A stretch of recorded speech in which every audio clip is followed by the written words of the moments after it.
হজ না করার শাস্তি ভয়ানক।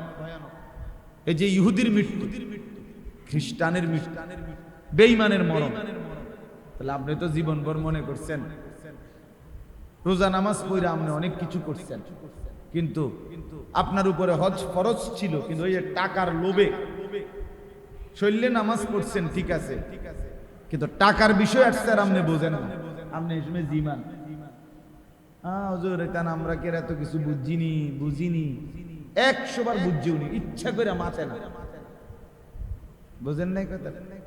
লোভী, টাকার সম্পদ, টাকা খরচ করতে চায় না, অথচ সেই টাকা তো জিফুত খাইয়েই লাইতেছে। কেউ না কেউ দুনিয়ায় টাকা তো নিয়েই গেছে। একজন মানুষ প্রথম বছর যেই টাকা রোজগার করছে 30 বছর পর্যন্ত ওই টাকাটা তো তার পকেটে রয়েছে নাকি? কথা বোঝেন নাই? আমি 2004 সালে চাকরি নিছি, তো এই মাসে যেই বেতন পাইছি ওই বেতনের টাকাটা মনে আছে তো আমার কাছে না। তো শেষ পর্যন্ত কোনো না কোনো সুরতে কেউ না কেউ জন্য খরচ হয়ে যায় কিনা, তো আমার আখেরাতের জন্য, নিজের জন্য খরচ হলে সমস্যা কি? এই বোকামিটা মানুষ কেন করে বলে? এটা না বুঝার কি আছে? কিরে বেটা, আপনি তো কোনোভাবেই শেষ পর্যন্ত তো কেউই টাকা জমা করে রাখে না, হাত বদল হইতেই আছে, তো কাজে কেউ না কেউ তো নিয়েই নিচ্ছে। এটা সন্তান হোক, ছেলে হোক, মেয়ে হোক, তো আমার নিজের জন্য, আমার আখিরাতের জন্য খরচ করব আমি, এটা আমি করব না কেন? এই হলো এক কথা।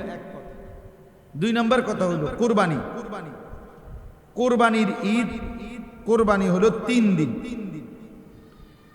10ই জিলহজ, 11ই জিলহজ, 12ই জিলহজ, মানে যেদিন কোরবানি হয় এটারই 10ই জিলহজ কয়।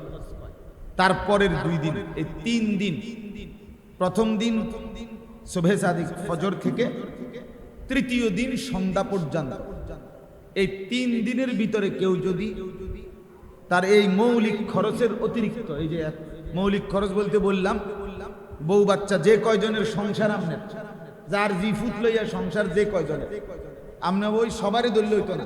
জি বিয়ে দিয়ে লাইছেন মেয়ে জামাইয়ের বাড়িতে, হেতেরে আর হেবেডিরে আর দলীয় হইব না। ফুট বিয়ে করে লাইছে, ভিন্ন হয়ে গেছে, তার সংসার আলাদা, হেরে দলীয় হইব। আমনে যে কয়জনের চালা এখনো এই কয়জনের হিসাব, মানে আমনের টাকা দিয়া বাজার খরচা টরচা হয়, তাহলে এই কয়জনের মৌলিক যা প্রয়োজন, ওষুধ পত্র, কাগজ কলম, বাজার সদাই, হ্যাঁ ইত্যাদি, এই টাকার অতিরিক্ত যে ব্যক্তির কাছে যা আছে, জমি, তার ব্যবসার মাল, তার ব্যাংকের টাকা, তার কাছে জমানো স্বর্ণ ইত্যাদি মিলাইয়া যদি 52.5 বড়ি রূপার দাম, মানে 84,000 টাকা, 1600 টাকা করে এখন রূপার বড়ি সর্বোচ্চ দাম, 84,000 টাকা, তার যদি ওই বাকিগুলো প্রয়োজনের অতিরিক্ত যা আছে তার এগুলো মিলাইলে হয়, তাহলে ওই পুরুষ, ওই নারী যার কাছে আছে তাদের উপরে নিঃসন্দেহে কোরবানি ওয়াজিব। ওই 3 দিন মনে করেন আমি এই হাজী সাহেবের কাছে, শাহাবুদ্দিন সাহেবের কাছে আমি 1 লাখ টাকা পাইতাম, তা আমার কাছে এমনি কোনো টাকা নাই, কথার কথা পেটে ভাতে আসে শুধু 10-20 হাজার টাকা দিয়ে আমি খরচা মরচা চলে, বেতন পাই, খরচ করে লাই, কিন্তু এই টাকাটা আমি ওনার কাছে পাইতাম কোরবানির দিন, প্রথম দিন হোক দ্বিতীয় দিন হোক, উনি আমার এই পাওনা টাকাটা ঘটনা চক্রে ওই দিন দিছে, দিয়ে কইছে ভাই আমি টাকাটা, আর এটা যদি আমার এই মুহূর্তে এই মৌলিক প্রয়োজন যেটা এইটার অতিরিক্ত হয়, মৌলিক প্রয়োজনের টাকা তো আমার কাছে 10-20 হাজার টাকা আছে, যেটা তো আমি চলতেই আছি, তাহলে এই ঈদের এই 3 দিনের ভিতরে এই টাকার মালিক হওয়ার কারণে, প্রয়োজনের অতিরিক্ত হওয়ার কারণে এই ব্যক্তির উপরে এই আমি এখন এই টাকাটা দেওয়ার কারণে কোরবানি ওয়াজিব। তা আপনি বলবেন যে টেয়াডা লইয়া তো বিপদে না পড়লাম, অন আবার বুঝি কোরবানি দেওয়া লাগবে, তাহলে বিপদে না পড়তে চাইলে, কোরবানি দিতে না চাইলে আপনি টাকাটা মাফ করে দেন যে ভাই আপনি টেয়া দেওয়া লাগতো না, 1 লাখ টাকা আপনি কিছু খাইয়ে তো সারছে, আর কোরবানি দেওয়া লাগতো না, 20,000 টাকা সেভ হয়ে যাবে, 80,000 টাকা মারি খেয়ে যাবে। এটা কেউ করবে নি, কথা কর না, এটা কেউ করবে নি। তো তাইলে আপনি কি বললেন?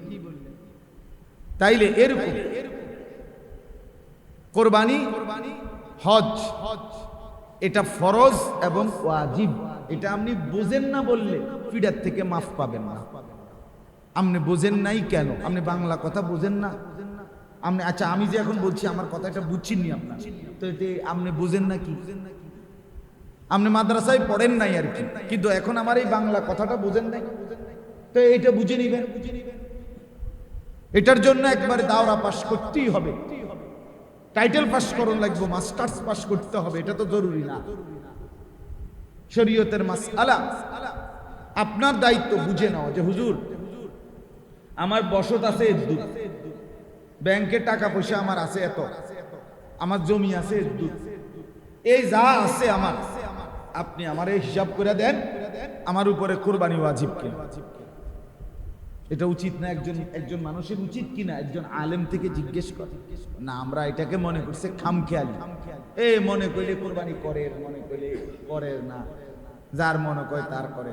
ফুদ বিদেশ টাকা কামাই করে, তার কাছে 1 লাখ 2 লাখ 10 লাখ টাকাও আছে, হেইতে বাইক টাকা পাঠাইছে, টাকা 30,000 বাপমার নামে বা একজনের নামে কোরবানি দিছে ঘরে। আমগো বাইক তো কোরবানি হইছেই, আমগো বাইক বুঝি কোরবানি হইলেই সারছে। তোমার উপরে যে কোরবানি ওয়াজিব, এটা বুঝি তোমার বাপের নামে দিলে কোরবানি আদায় হবে। আমার আব্বার লুঙ্গি আব্বাই ফিনছে দেখে আমার আর লুঙ্গি ফিন্দন লাগতো না নাকি? আমি তখন আপেন ফিনলে সারবে বলে। অসংখ্য প্রবাসী ছেলে এই খামখেয়ালি করে, তার নিজের কোরবানিটা আদায় করে না, অথচ সে নিশ্চিত গুনাহগার। কোরবানি আদায় দুইজনেই নবীনগরে মনে করেন দোকানদারি করে, 2 ফুট, এখনো ভিন্ন হইছে না, দুজনেরই কামাই আছে, দুজনেই টাকা পয়সা রোজগার করে, 1-2 লাখ টাকা দুজনের কাছে ব্যবসা, পণ্য আছে, মাল এবং জমাও আছে, পুঁজি আছে, তো দুজনের উপরেই তো কোরবানি ওয়াজিব, 2 ছেলের উপরেই কোরবানি ওয়াজিব। তারা ওই 2 জনে মিল্লা 15,000 করে 30,000 টাকা দিয়া বাপের হাতে দিছে, আপনার নামে কোরবানি দেন, গোস্ত সবাই মিল্লা খাবে। এটা কি গোস্ত খাওয়ার কথা? গোস্ত তো সারা বছরই মানুষে খায়। তো কোরবানির ইবাদত এই 2 ছেলের উপরেই তো কোরবানি ফরজ, আরে ওয়াজিব। তো এদের কোরবানি কই আদায় হবে বলেন? বাপের নামে কোরবানি দিলেন, বাপের কোরবানি না হইছে, এটা ঠিক আছে, সওয়াব হইব যে বাপের খেদমত করছে সন্তান, তো বাপের খেদমত তো সারা বছরই করতে হয়, তো এখনো করবেন।